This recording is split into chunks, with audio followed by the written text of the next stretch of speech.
Today we're joined by Benny Benack III, a rare talent who's making waves as both a trumpeter and vocalist. With a fiery command on postbop trumpet with a crooner's charm, he's been recognized as Rising Star Male Vocalist in the 2025 Downbeat Readers Poll, while also ranking among the top jazz trumpeters. Benny's performed worldwide, gone viral with Postmodern Jukebox, and the 8 Big Big Band. He's also shared the stage with people like Christian McBride, Emmet Cohen, and Bria Skonberg.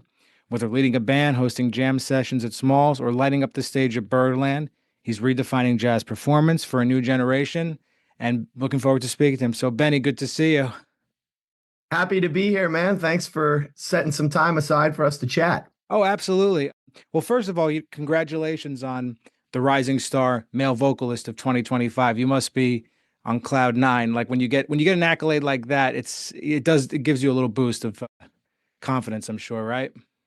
Yeah, Downbeat is sort of the Bible for jazz musicians, and I've grown up reading Downbeat and going right to the back pages and seeing who's doing the blindfold test, that edition, and reading album reviews, and anytime you get any notoriety from the media or the audiences, it means a lot. And it just sort of is, to me, more than anything, it's just a sign that the hard work and the hustling and the grinding, it's going towards something. So if you look at those lists, whether it's even the Rising Star or just the regular lists, there's so many inspiring artists out there. And especially for vocalists, there's another 200 people that could fit on that list.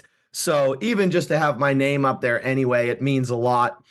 But it was definitely fun this past year because I had been on the Rising Star Male Vocalist list for like the last 2 or 3 years, and I was always like number 2.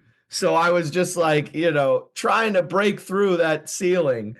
And so for me, it was like, all right, okay, I finally got past, my plateau. But it's really, it's just really an honor.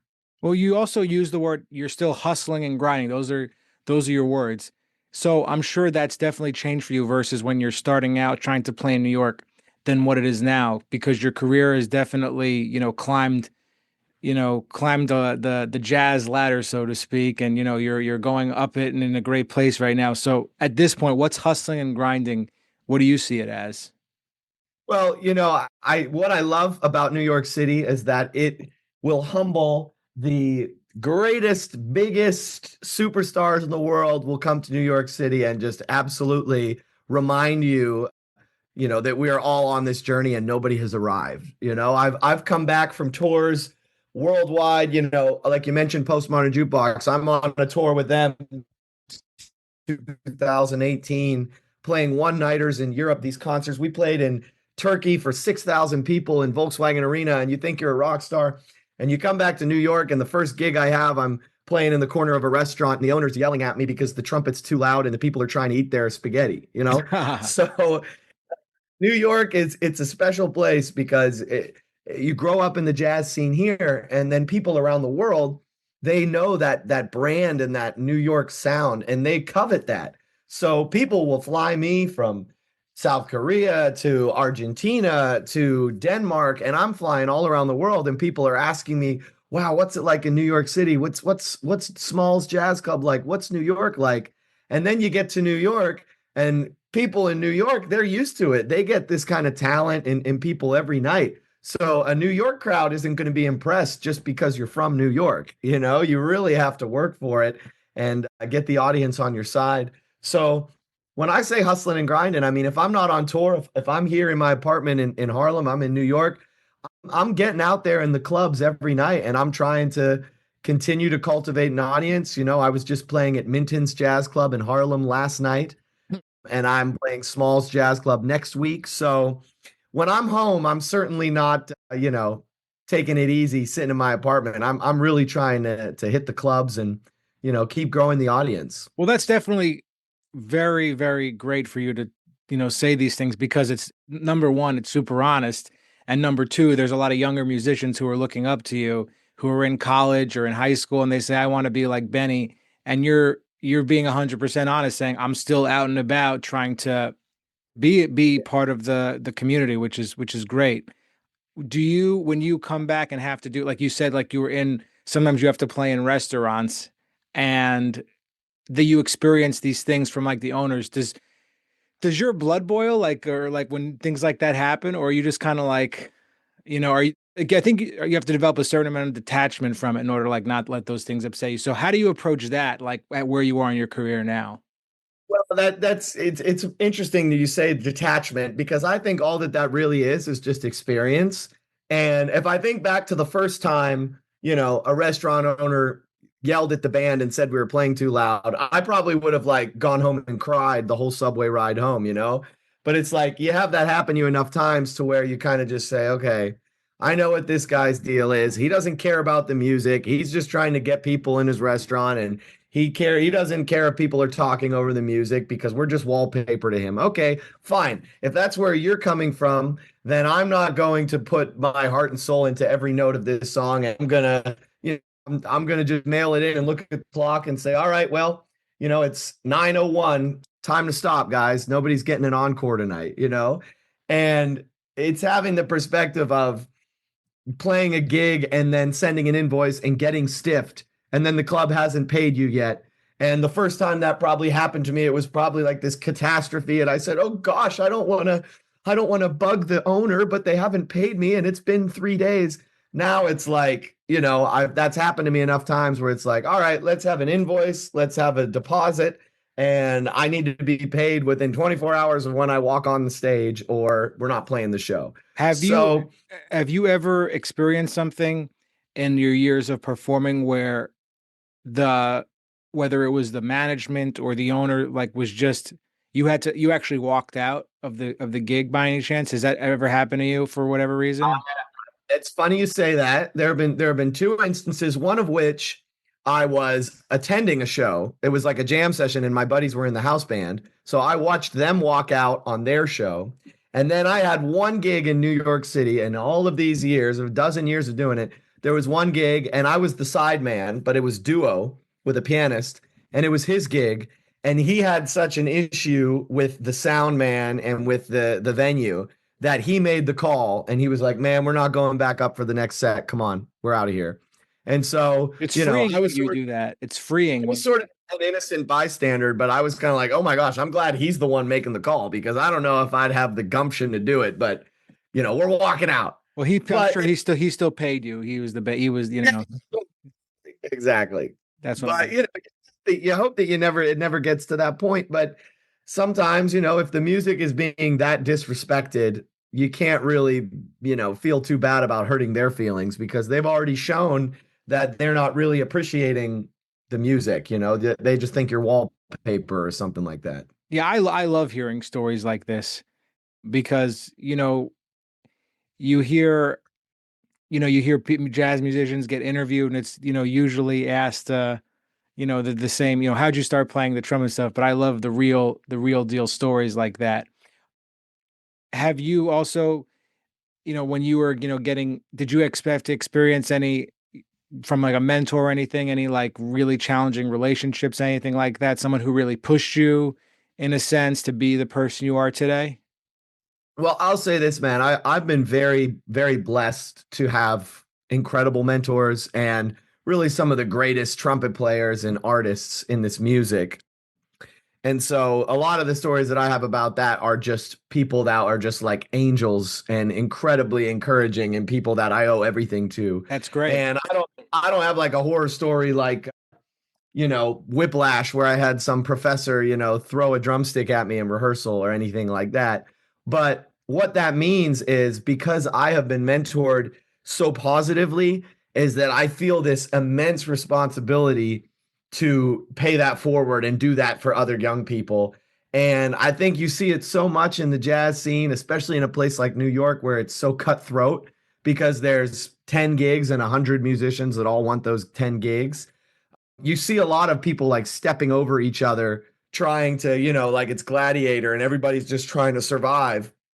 And I really, really have tried to, just rise above that. And when I hear a great young trumpet player, the first thought in my head isn't, oh no, this guy's plays faster than me, he plays higher than me, he's younger than me, he's taller than me, he's cuter than me, he's going to come steal my gigs. That is genuinely not the first thought that I have. The first thought that I have is, oh man, I want to get them on stage. Let's play a song together. The audience will probably love that. Two trumpets, you know? And it took a while for me to get to a point where that was my genuine, honest reaction because, when you're young and Oh you're no, one of those. I understand what you're saying. I mean, like, because like it took me probably close to like, I don't know, 20 years to start thinking that way. Yeah, Decades. man. It's tough when you're a young person because all of a sudden you're paying rent and you're looking at your month and your calendar is pretty light. And so I get it. People want to have ownership of their gigs. People are worried about, I don't want to call a sub that's going to steal the gig. I better call a sub that, plays so that way I can hold on to the gig and things like that. It's just survival mode. And I get it because it's so hard to make a living. But I think I always tell young people this, the sooner you can like break free out of the matrix and kind of get out of that mindset of like, I have to beat everyone else. I have to hustle these gigs. And it really just becomes about, like you said, going out and being a part of the community. Like that's the energy that people are attracted to. And that's how I think ultimately that's how you're going to find your place and get gigs is that like, yeah, you play great. Everybody plays great. But people, you just want to go to work with people that are going to uplift you and are people going to add to the light in the room. Yeah, And once you there's so start much. celebrating your uniqueness, then I feel like you are able to be part of something, but genuinely be happy to be there, as opposed to, realizing that everyone has their own voice and everyone is of value, and everyone has something unique to bring. That changes everything. That perspective. It sounds like you've been thinking about that. Yeah, man. Well, it's on cats like you and me that, we've been beaten down over the years a couple times and you kind of need those lessons to have that sort of peace of mind. And so young people, that haven't been through that, they need to hear that. So, Can I ask you a question? it's us. Did anything ever happen in your career where you were like, because we're talking about the hardships and the struggles of what it takes to get to a certain place in your career. Did anything ever happen like for a second, whether you were younger, where you're like, oh man, like maybe this is not for me, because there are things like we know that it is very hard, people that even if it was just one time, did something be like, man, like this is just not for me? Did anything ever happen like that? Well, I'll say this. I never was a cat that had like a backup plan. I wasn't somebody that was like, I'm going to go to college for, engineering and then I'll do a music minor. I was just always like full throttle, pedal to the metal. I'm going to be a jazz musician or I'm going to be, you know, on Wait, our connection just got unstable for 1 second. sidewalk. Our connection just got unstable for 1 second. Let me just fix that. Sorry. All right, we should be back up and rolling now. Can you hear me? Yeah, now we're good. No, this is jazz. This is fine. This stuff happens, but we're back. Yeah. Yeah, so what were you saying? Yeah, man.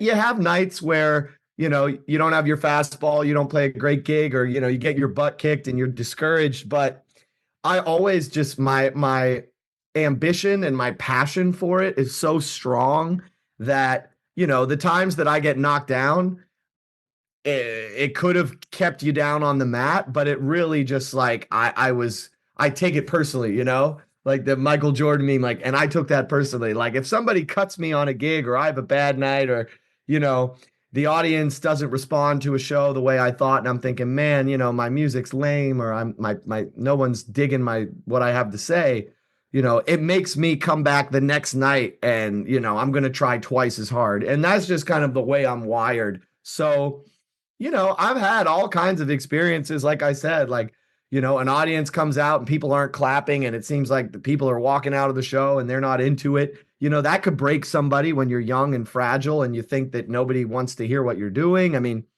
I've had trumpet players show up on gigs and cut me to pieces and, that might make me want to throw my trumpet in the trash. But all those times when those low moments have happened, I really just reframe it as motivation. And, when I've had those low points, it's just made me go work harder. It's made me go back and practice more. It's made me go over the set list and say, well, maybe I can reorder the songs. So maybe if I do the faster song earlier, then people won't get bored and walk out. I'm just always trying to like, I'm in like a lab and I'm just trying to workshop stuff. And I don't ever want things to get stale, and I always want to keep growing, you know. I think about like Sonny Rollins, 90 years old, giving magazine interviews about how he still practices every day. And it's like we don't ever reach a point where we're like, you know what? Yeah, I'm good now. I'm just gonna just cruise on this for the next 50 years. It's like I still, you know, I don't have a gig tonight. I'm gonna go sit on my couch and watch TV and watch the Laker game, and I'm gonna practice for 5 hours tonight, you know, and I'm gonna have a blast doing it. So even when those moments happen, I always just keep my eyes on the prize, man. No, this is great stuff. I wanted to just, move over to another topic that I was kind of curious about too, which was when it comes to you scatting solos, are you sort of thinking like I'm gonna, sing the way I would improvise a solo on the trumpet, like almost a sense what you're hearing coming out of, your vocal cords is the same thing, like the same ideas you would hear as if you were just playing it on the trumpet, or is it a different entity in a sense? Well, it's funny the way you describe it, man, because that's actually what I say to a lot of aspiring vocalists and singers that want to scat more. I say, look at Chet Baker, right? Listen to Chet Baker, It Could Happen to You scat solo, and then look up a Chet Baker bebop trumpet solo. You're going to hear all the same inflections. You're going to hear all the same scoops, the same, grace notes in the same places.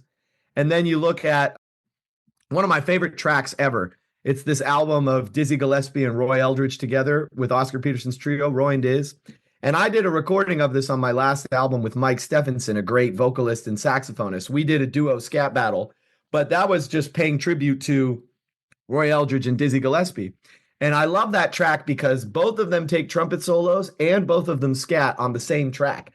So you can hear when Roy Eldridge scats and he has this gravel and this grit in his voice, when he goes to play the trumpet, that same like bacon grease frying on the pan, that's in his trumpet sound.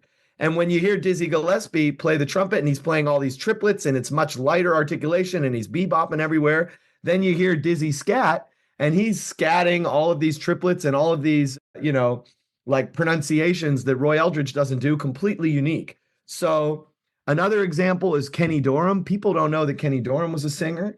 And there's an album of Kenny Dorham Sings, and you hear him sing, and all of the little things about the Kenny Dorham's trumpet inflections that are so unique, you hear it when he sings. So for me, yeah, when I'm taking a scat solo, in my mind, I'm scatting, but in my mind, it's like Clifford Brown, Blue Mitchell, Lee Morgan, Freddie Hubbard. That's what's running through my mind, but I'm scatting. So it's interesting because I play guitar, and if I'm just like messing around, like I'm not a singer, but if I just try to sing like a solo in my car, like I'm literally thinking of the exact notes that I would play on the guitar, you know? of course.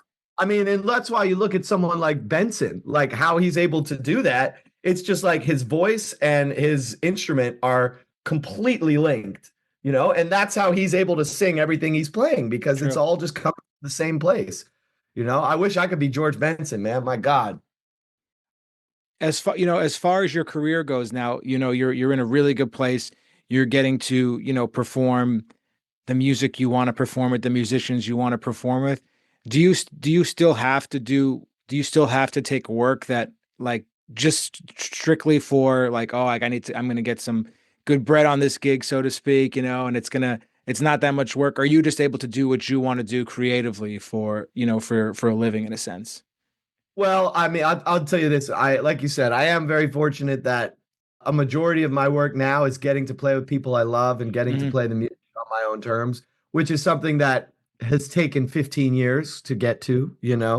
But there are probably other friends of mine that are now at a point where I have friends that they don't want to be touring 300 days a year. That's exhausting to them. So they'll go and do a tour of music they love with their friends and then come home and take 3 weeks and they might play a gig a week, and they're just going to the gym, hanging out with their girlfriend, taking the dog for a walk, having a nice quality of life. And they have that balance. And because, the tour that they did was financially lucrative and it was fulfilling for them, they can take a couple weeks and go on a vacation and chill out. But like my sickness is that I will come home from that tour and immediately book a gig that night, and get off the plane and have a coffee jet lag from Japan and go straight to Smalls. Like, I just can't help myself. So if I No, have, I, if I I have, I get it. It's like it's like it's a drug, but it's at least a positive drug. It's a positive addiction. I get it. I Yeah, understand. and I get energized by being out and being around the music. So for me, if somebody calls me and it's a Saturday night and I have the night off and it's a private corporate gig playing Bruno Mars and it pays $500, like I'll be there. Like Yeah, I don't need I to, love that. I don't need to be the center of attention. I'll play a wedding gig if it's $450 in Long Island on a Thursday night. Like, come Yeah. on. I'll take that. I got a mortgage to pay, man. Take the money and run. Take the money and run. That's it, man. I'm not too proud. I'm not above any gig, man. And I'll always take a gig if it pays $50, but it's with musicians I respect and it's a good vibe and I have the night off.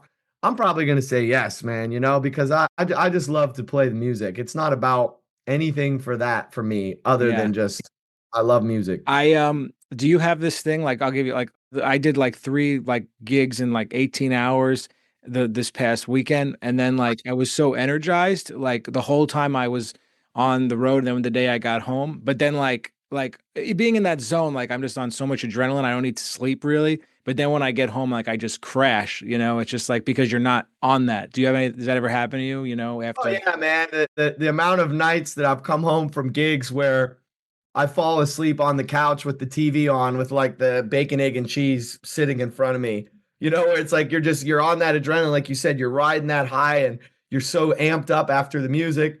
And then you get home and then you sit down on the couch and then boom, it's like that switch happens and then it's just like you're down for the count, Yeah, but you could probably go every, do like two gigs a day for like a week or two, and then you will not feel tired just because of the adrenaline. Like it's just gonna, you won't feel Yeah, I mean, exhaustion. you're gonna crash eventually, Yeah, you know. totally. You- So as you were saying that you had that gig at Mittens last night, and you're playing at Smalls next week. So as far as what's going on for you later in the year or in the summer, like is there some things on the calendar that you're really excited about? That's more like in the later future of the year? Yeah. So I have this live album from the Blue Llama, the club in Ann Arbor. Hmm. We recorded it over Labor Day, and the first single is coming out at the end of this month. So that album is going to be out. I think the full album will be out in June, but we're doing singles every 6 weeks. So I've got a show coming up on a Sunday in May at Birdland, and that's going to be one of the single release shows. It's going to be like an album preview show, and I love playing at Birdland. That's such a great club, and that is May 11th. So that's like my next big gig, really in New York. It's going to be showcasing the new album, and then in the spring, I've actually got a couple tours. Jazz at Lincoln Center is hosting my quartet on a tour of China. So at the end of April, we're going to be in Beijing, Hong Kong, Shanghai. I'm excited about that. And then looking ahead in in the fall, in November, I'm going to be doing a European tour with this show called Sing and Swing that I toured last year with Bria Skonberg, another great jazz vocalist trumpeter. So Hmm. we'll be doing some shows in Europe together. And then in September, I'm doing one of the jazz cruises, which is called the Journey of Jazz. And I just got off the jazz cruise. That was at the end of January. And those are really fun because it's just like a big jazz festival at sea. And then when you're not on stage, everybody's, in the casino having a drink or they're up on the top deck playing pickleball. That's really fun too. Yeah, no, that sounds no, this year is this like the most exciting year you think for you? Like the like that so far what it appears to be? Man, it's like the years go by. I just keep trying to fill up the calendar. There's always highlights, there's always amazing gigs and opportunities that you can look to. But I'm more just like, okay, is the calendar booked? Do I have somewhere to be on next Saturday or am I going to be, sitting at home? And I'm fortunate that this year the calendar is pretty full too. So as long as I got somewhere to be, then I feel like, I'm doing the right thing. No, this is great. And Benny, I love how honest you were too during the interview. I feel like a lot of jazz musicians, like in this context, they don't want to let their guard down, but you were totally, telling it like it is, and it's going to be really good for the listeners to hear. So, thanks so much for we'll have to do it again.